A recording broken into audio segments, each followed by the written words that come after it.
जय हिंद। आप सभी को फिर से एक नए वीडियो में हार्दिक स्वागत, हार्दिक अभिनंदन है। आशा करते हैं आप लोग बहुत ही मस्त होंगे, अच्छे होंगे। जैसे कि देख रहे हैं कि हम लोग क्या पढ़ने जा रहे हैं। इसके पहले वाले लेक्चर में बोले थोड़ा सा कि आगे पीछे वाला का रिवीजन करके चले, तो पिछले लेक्चर में क्या हुआ था, उसमें हम लोग ग्रेफाइट ग्रेफाइट सॉरी हीरा के बारे में पढ़ लिए थे। ठीक है, हीरा का संरचना क्या होता है उसके बारे में देख लिए थे। उसके पीछे भी चले तो ये सब क्या होता है उसके बारे में आपको बहुत अच्छी तरीका से बताया गया था। हम लोग पढ़ रहे थे कार्बन और इसके अपरूप बोल रहे हैं, कार्बन और इसके यौगिक, और इंग्लिश में बात करते हैं कार्बन और इट्स कंपाउंड्स। मतलब कि हम लोग समझते हैं कि कार्बन बहुत ही महत्वपूर्ण तत्व होता है और जो बहुत सारे यौगिकों का निर्माण करता है। इसी के बारे में इस चैप्टर में हमें पढ़ना था, जिसके बारे में हम लोग कार्बन के बारे में बहुत अच्छी तरीका से पढ़ लिए थे। इसके बाद बहुत सारी बातें को पढ़े थे। इसके बाद आया था कार्बन के अपरूप, जिसमें हम लोग जाने थे कि कार्बन का मुख्य रूप से 3 अपरूप होता है। कार्बन का 3 रूप अपरूप कौन कौन होता है, तो हीरा, ग्रेफाइट तथा कार्बन 16 बकमिनिस्टर फुलेरिन होता है। जिसमें हम लोग हीरा और ग्रेफाइट के बारे में तो देख लिए थे, लेकिन जिसमें से हीरा के बारे में पूर्ण अच्छी तरीका से हम लोग पढ़ लिए थे, जिसमें स्ट्रक्चर देखे थे इसका, हीरा का प्रयोग कहाँ होता है, और आर्टिफिशियल अर्थात मानव के द्वारा भी हीरा का तैयार किया जाता है, उस हीरा का प्रयोग कहाँ पे होता है, कहाँ पे नहीं होता है, सब अच्छी तरीका से पढ़ लिए थे। और आज हम लोग पढ़ेंगे ग्रेफाइट का संरचना के बारे में, जिसमें ग्रेफाइट के बारे में भी कुछ बातें जानेंगे। तो आइए स्टार्ट करते हैं कि ग्रेफाइट का संरचना क्या होता है। इसके बाद आशा करेंगे कि इसी लेक्चर में कार्बन 16 फ्लोरीन मतलब कि ग्रेफाइट का कार्बन का जितना भी अपरूप 3 हम लोग पढ़ रहे हैं वो खत्म करने का प्रयास करेंगे। ठीक है, तो आइए स्टार्ट करते हैं ग्रेफाइट का संरचना में होता क्या क्या है। जैसे कि हीरा का जैसे पढ़ते हैं वैसा ही सिंपल सा इसका भी, लेकिन इसका कुछ डिफरेंट होता है। समझ में आई बात है क्या?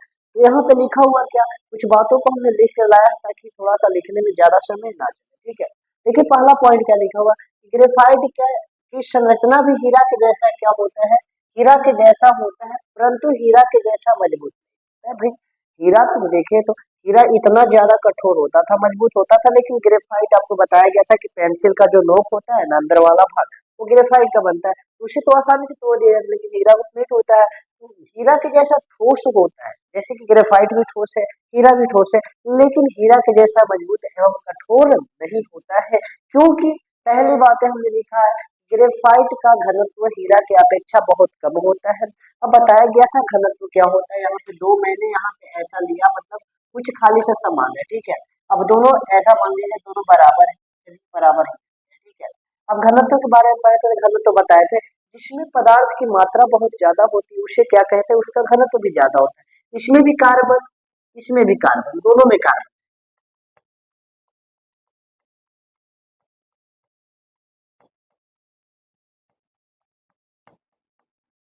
मतलब कि हमें देखने को मिलता है कि इसमें भी कार्बन भरा है, इसमें भी कार्बन भरा है, लेकिन कार्बन है इसमें ज्यादा, तो हमें पता चल रहा है कि इस डब्बे में कार्बन बहुत ज्यादा है, तो इसका घनत्व भी बहुत ज्यादा होगा। इसी प्रकार से हम लोग हीरा के बारे में पढ़ते थे, हीरा में कार्बन इतना ज्यादा भरा हुआ रहता था, इतना मजबूत आकर्षण यानी सहसंयोजक बंधन के द्वारा कार्बन जुड़ा हुआ रहता था, तो उसका घनत्व बहुत ज्यादा होता था, हीरा बहुत ज्यादा मजबूत होता था। लेकिन इसमें तो भाई क्या बोला है, हीरा का घनत्व कम होता है, मतलब इसमें भी कार्बन होता है, लेकिन कार्बन हीरा की अपेक्षा कम मात्रा में होता है। समझ में आई होगी बातें। अब आगे चलते हैं।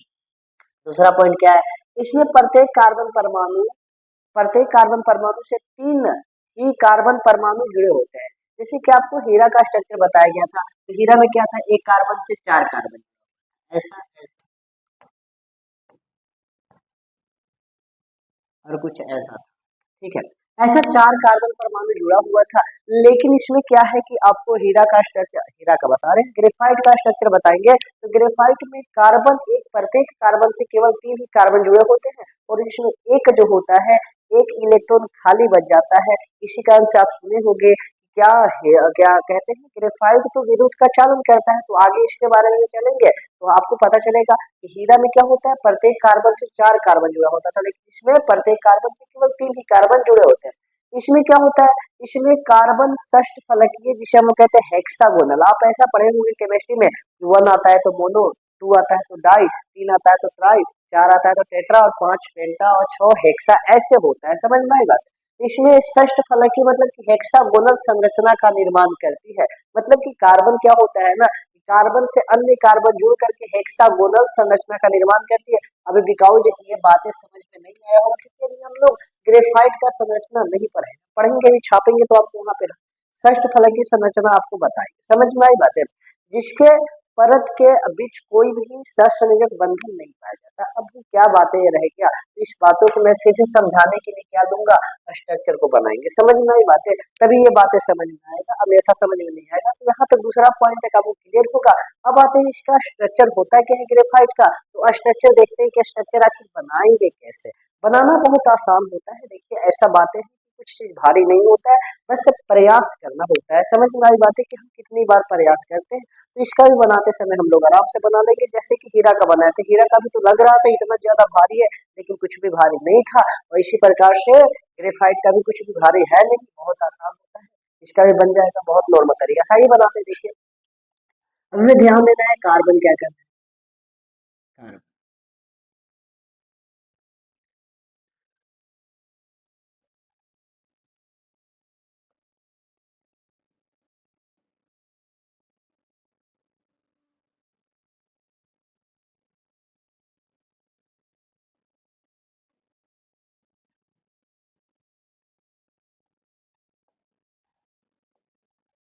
इतना नॉर्मल बना लीजिएगा।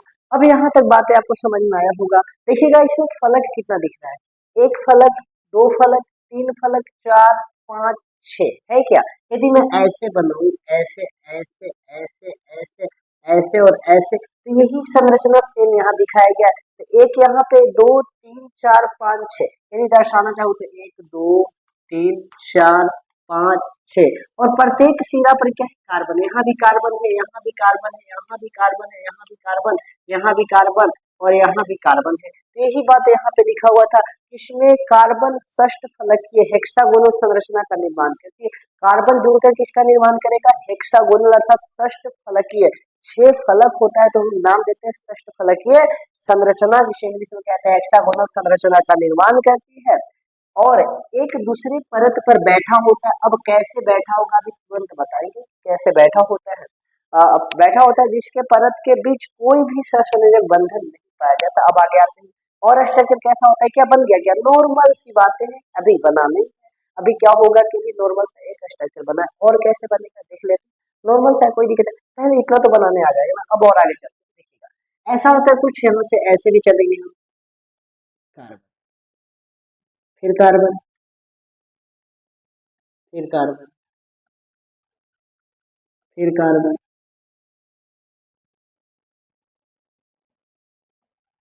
और फिर यहाँ।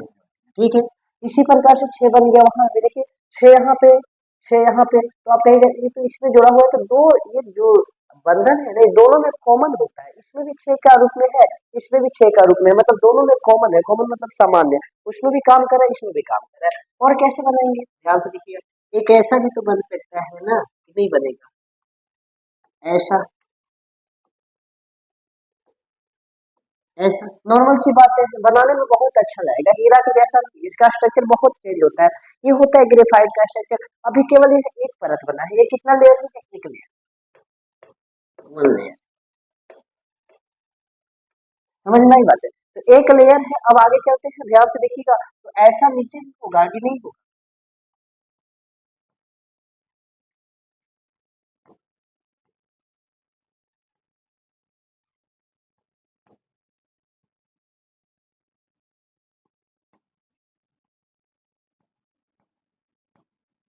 ऐसा होगा, नॉर्मल सी बात है। और आगे बनाए तो ऐसा, थोड़ा सा देख लेते हैं कैसा था वहां पे, जैसा है वैसा ही बनाएंगे ना। हाँ, यहाँ से ऐसे गया है, ठीक है, यहाँ से ऐसे गया है, ऐसे।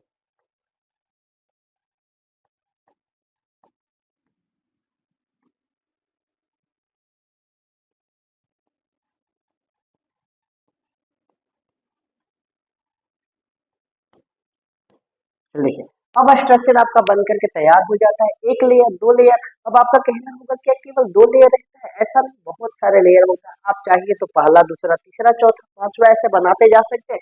लेकिन यहाँ पे दर्शाने के लिए केवल मैंने दो लेयर बनाए हैं। एक लेयर, प्रथम लेयर, और ये हो गया दूसरा लेयर, सेकेंड लेयर। अब ध्यान से देखिएगा सेकेंड लेयर। अब यहाँ पे बातें करें तो देखिए एक कार्बन है, कार्बन से एक कार्बन, दो कार्बन, तीन कार्बन जुड़ा हुआ है। ध्यान से देखिए, एक कार्बन से भी देखो, कार्बन का संयोजकता कितना, चार है, यानी चार गो इलेक्ट्रॉन इसके पास होता है ज्यादा। तो चार इलेक्ट्रॉन तो चार गो कार्बन को और जोड़ सकता है, या तो अन्य किसी को भी जोड़ सकता है। समझ में आएगा, जिसको एक इलेक्ट्रॉन की आवश्यकता होगा उसको मिला लेगा। लेकिन यहाँ पे देखें तो यहाँ पे आपको कहना होगा दो, लेकिन एक अंदर से जुड़ा हुआ है, ठीक है। यहाँ पे पता नहीं चल रहा, यहाँ पे देखिएगा एक कार्बन के साथ एक यहाँ पे, एक यहाँ पे और एक यहाँ पे जुड़ा हुआ है ना। तो एक कार्बन के साथ एक दो तीन ही जुड़ा हुआ है, लेकिन एक इलेक्ट्रॉन गया कहाँ, तो यही एक इलेक्ट्रॉन फ्री होता है। और ऐसा प्रत्येक कार्बन के बीच में एक एक इलेक्ट्रॉन फ्री होता है। समझ में आई बात है? तो ध्यान से देखिएगा, एक ऐसा लेयर, एक ऐसा लेयर, इसी के ऊपर बैठा दे तो नॉर्मल बैठ जाएगा कि नहीं बैठेगा। अब इस तरह तैयार में कुछ और बातें रहती है। यहाँ से देखिए, ऐसा ऐसा यदि बैठाएंगे, ऐसा दर्शाया जा रहा है, इस लेयर को आप इसके ऊपर बैठा सकते हैं, नॉर्मल से कोई दिक्कत नहीं। यहाँ से ऐसा ऐसा ऐसा,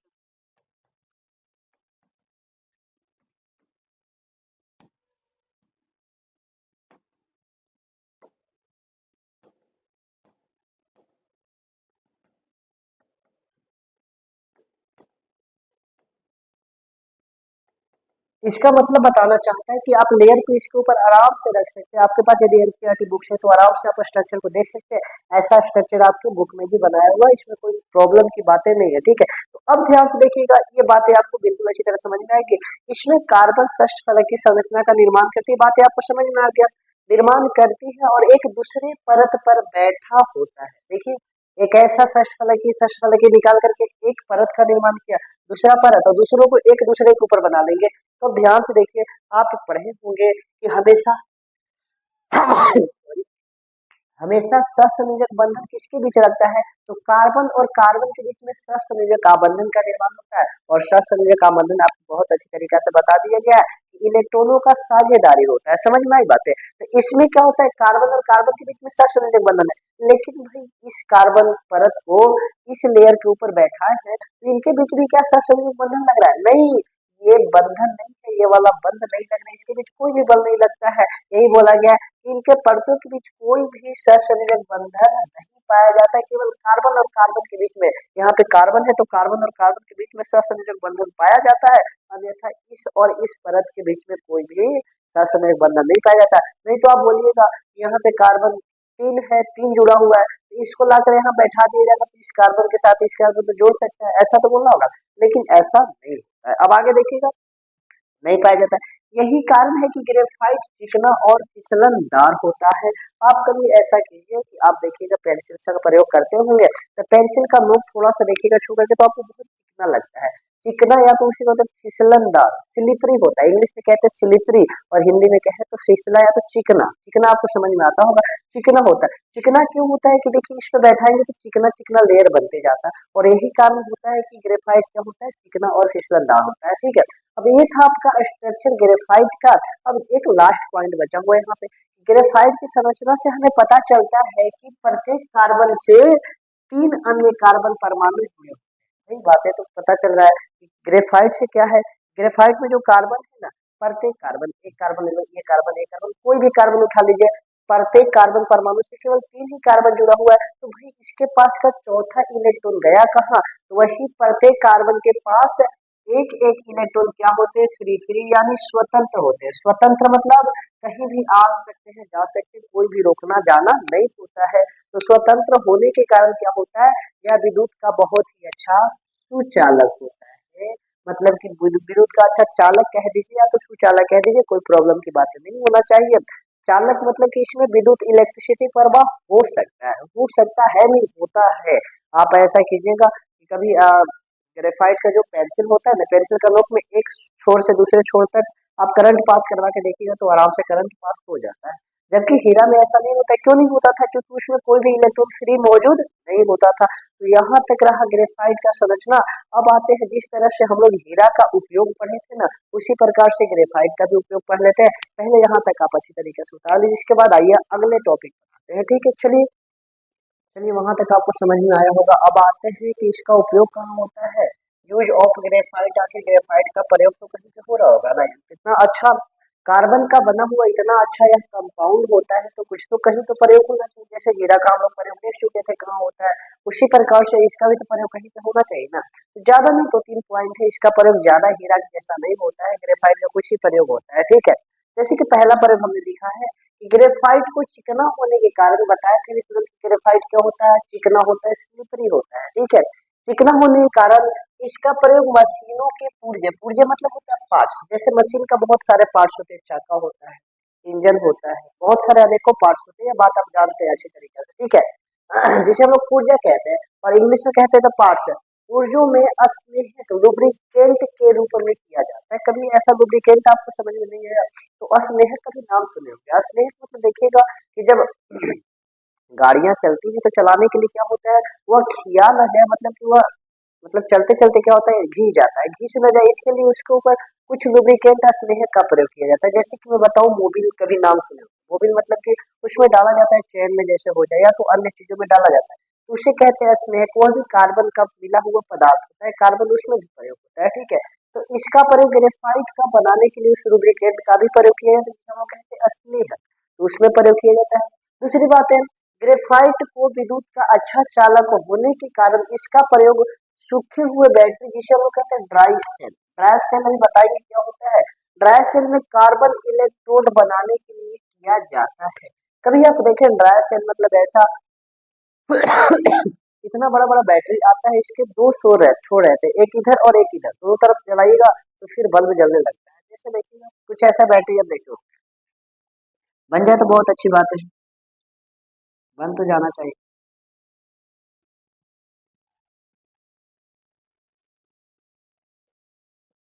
ऐसा होता है बैटरी, इसे कहते हैं ड्राई सेल। तो ये देखिए यहाँ पे एक लुब्रिकेट मतलब कि एथी लगा रहता है, इलेक्ट्रोड लगा रहता है और एक पीछे लगा रहता है, तो यही ड्राई सेल होता है। इसके अलावा अन्य भी हो सकते हैं, जैसे कि हम नॉर्मल छाप के बताए हैं। तो ड्राई सेल यानी सूखे हुए बैटरी में इलेक्ट्रोड बनाने के लिए कार्बन का प्रयोग किया जाता है, जो कि ग्रेफाइट का बना होता है, ठीक है। तो इस ग्रेफाइट का जो इलेक्ट्रोड होता है, यहाँ पे यदि आप इसे कभी फोड़े होंगे, फोड़ करके बाहर निकाले तो काला काला निकलता है। ध्यान से, कभी बचपन में ऐसा होता था, बहुत से ऐसा ऐसा कुछ करके बाहर निकाला करते थे, ठीक है। तो कुछ यहाँ पे निकलता है और यहाँ पे भी कुछ निकलता है, समझ में आई बात। तो यहाँ पे निकलता है, इसे हम लोग कहते हैं इलेक्ट्रोड। और आप अच्छी तरीके से केमिस्ट्री में पढ़ चुके हैं, इलेक्ट्रोड एक होता है धनात्मक इलेक्ट्रोड और एक होता है ऋणात्मक इलेक्ट्रोड, जो कि आपको बताया गया था जल का विद्युत अपघटन कराते समय तथा इसके पहले वाले चैप्टर में बताया गया था। वो समझ में नहीं आया होगा, अभी नहीं आ रहा होगा तो कोई बात नहीं, बस यहाँ पे ध्यान दीजिए। कभी तो ऐसा बचपन में देखे होंगे ना कि बैटरी में एक इधर छोर होता है, एक इधर छोर होता है, और कभी फोड़े होंगे या तो नहीं फोड़े होंगे, तो अभी कभी ऐसा कीजिएगा कि जो घड़ी का बैटरी होता है ना छोटा सा, वो नॉर्मल सा निकाल के देखिएगा और उसे फोड़ करके बाहर निकालिएगा, तो यहाँ पे आपको कुछ बाहर यहाँ पे निकलेगा और यहाँ पे भी निकलेगा और काला सा होता है। तो वह काला सा होता है तो उसे कहते हैं इलेक्ट्रोड। और जो बना होता है ग्रेफाइट का, तो वही बोला जा रहा है सूखे हुए बैटरी में कार्बन इलेक्ट्रोड बनाने के लिए किसका प्रयोग किया जाता है, इसी का प्रयोग किया जाता है, जिसे हम लोग कहते हैं ग्रेफाइट, ठीक है। तीसरी बात है, इसका प्रयोग लिखने के लिए भी किया जाता है, जिसका रंग काला एवं चिकना होता है। सिंपल सी बात है, भी पेंसिल से नहीं लिखा करते हैं, लिखा करते तो लिखने के लिए प्रयोग तो हो रहा है, क्यों, क्योंकि इसका रंग काला होता है और स्लिपरी होता है, चलाते हैं तो नॉर्मल से तुरंत से घिस जाता है, ठीक है। यदि यह स्लिपरी नहीं होता है तो पेपर में चलाने में बहुत प्रॉब्लम होती है, ठीक है। इसी से रिलेटेड अगला पॉइंट है, इसका प्रयोग पेंसिल की नोक बनाने में किया जाता है, जिसका प्रयोग लिखने में किया जाता है। जो बातें ऊपर पढ़े वही नीचे है। इसका प्रयोग पेंसिल का नोक बनाने में किया जाता है, जिसका प्रयोग क्या हम करते हैं, हम लोग तो लिखने में करते हैं, ठीक है। अब आते हैं, यहाँ तक आपको समझ में आया होगा अच्छी तरह से बातें, यहाँ तक हो जाता है आपका दो अप्रूप। कार्बन के यदि मैं बोलूँ तो दो अप्रूप यहाँ तक खत्म हो जाता है। पहला अप्रूप देख लिए हीरा, और उसका बहुत सारे प्रयोग पढ़ लिए, इसके बाद उसके बारे में संरचना पढ़ लिए, उपयोग भी पढ़ लिए, ठीक है। इसी प्रकार से ग्रेफाइट के बारे में पढ़े, ग्रेफाइट का संरचना क्या होती है, इसका उपयोग क्या होता है, यहाँ तक पढ़ लिए।